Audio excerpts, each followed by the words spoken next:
Hello friends, this is चेतन।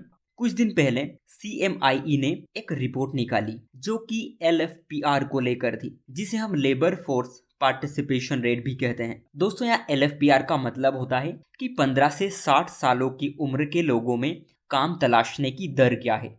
और इस report में ये बताया गया कि पिछले 7 सालों में जो ये लेबर फोर्स पार्टिसिपेशन रेट है वो घटकर 39.5% यानी 39.5% रह गई, जो कि दुनिया में सबसे कम है।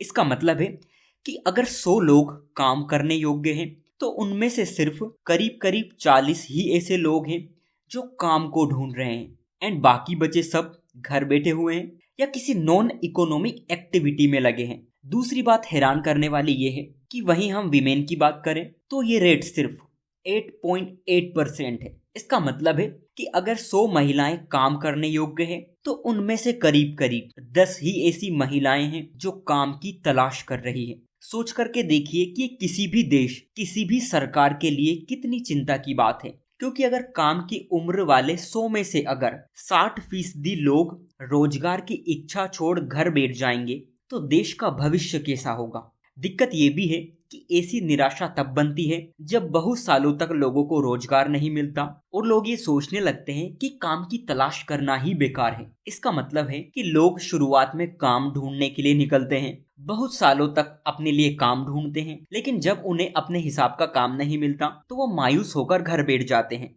और सबसे बड़ी दिक्कत की बात यह है कि जो हमारी लेबर फोर्स है वो ही अगर इकोनॉमिक एक्टिविटी में पार्टिसिपेट नहीं करेगी तो हमारी इकोनॉमिक प्रोडक्शन की साइकिल कितनी बुरी तरह इफेक्ट होगी।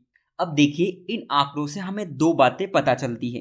पहली ये कि लोग अब काम तलाशने में ज्यादा इंटरेस्टेड नहीं हैं। दूसरी ये कि मेन एंड वीमेन दोनों के बीच जो पार्टिसिपेशन रेट है उसमें एक बड़ा गैप है जो इनइक्वालिटी की ओर इशारा करती है। मैं आपको यहाँ 3 होमवर्क दे रहा हूँ। पहला ये कि आप जाने कि इंडिया में ऐसी कंडीशन क्यों बन रही है। सेकंड, इसके इम्पैक्ट इंडियन इकोनॉमी पर क्या होंगे।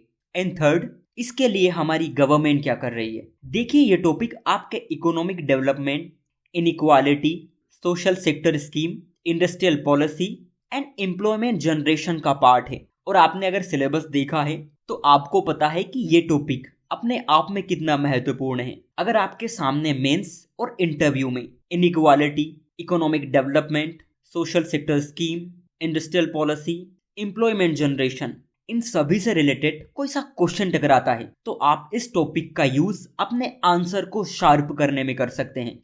इसके अलावा कुछ छोटी मोटी न्यूज भी थी, जैसे कि रिसेंटली साइंटिस्ट ने मार्स के एटमॉस्फेयर में high frequency plasma waves detect की। सो आप लोग जानना कि प्लाज्मा वेव्स क्या होती हैं और इसके एप्लीकेशंस क्या क्या होते हैं। फिर एक न्यूज़ ये थी कि रिसेंटली सुप्रीम कोर्ट ने एक प्ली को डिसमिस कर दी जो ये कहती थी कि नेताजी सुभाष चंद्र बोस को सन ऑफ द नेशन यानी राष्ट्र का पुत्र घोषित किया जाए। इस पर सुप्रीम कोर्ट ने ये कहा कि सुभाष चंद्र बोस जैसे लीडर्स इमॉर्टल है और उन्हें किसी भी मान्यता देने के लिए न्यायिक आदेश की जरूरत नहीं है। वो इन चीजों से परे हैं। पूरे देश में हर कोई उन्हें और उनके कंट्रीब्यूशन को जानता है। अब यहाँ से आपके लिए क्वेश्चन ये बनता है कि सुभाष चंद्र बोस का हमारे फ्रीडम स्ट्रगल में क्या कंट्रीब्यूशन है, कौन कौन से मेजर इवेंट थे जिनसे उनका संबंध रहा, उनकी विचारधारा क्या थी और उनके द्वारा कौन कौन से इंस्टीट्यूशंस इस्टेब्लिश किए गए थे। इसके बाद रिसेंटली गवर्नमेंट ने पृथ्वी विज्ञान स्कीम को लॉन्च की। आप लोग ये जानना कि पृथ्वी विज्ञान स्कीम आखिर है क्या और इसके एलिमेंट्स कौन कौन से हैं। फिर एक news direct to mobile broadcasting technology से रिलेटेड थी, क्योंकि direct to mobile technology without internet के ब्रॉडकास्टिंग की अनुमति देती है। सो इसके बारे में आप थोड़ी और जानकारी ले लेना। एंड लास्ट है कि रिसेंटली साइंटिस्ट ने polymer electrolyte membrane fuel cell का सफल परीक्षण किया। सो आप लोग जानना कि ये polymer electrolyte membrane fuel cell है क्या और इसके एप्लीकेशंस क्या क्या है। सो आज के लिए इतना ही। Thank you.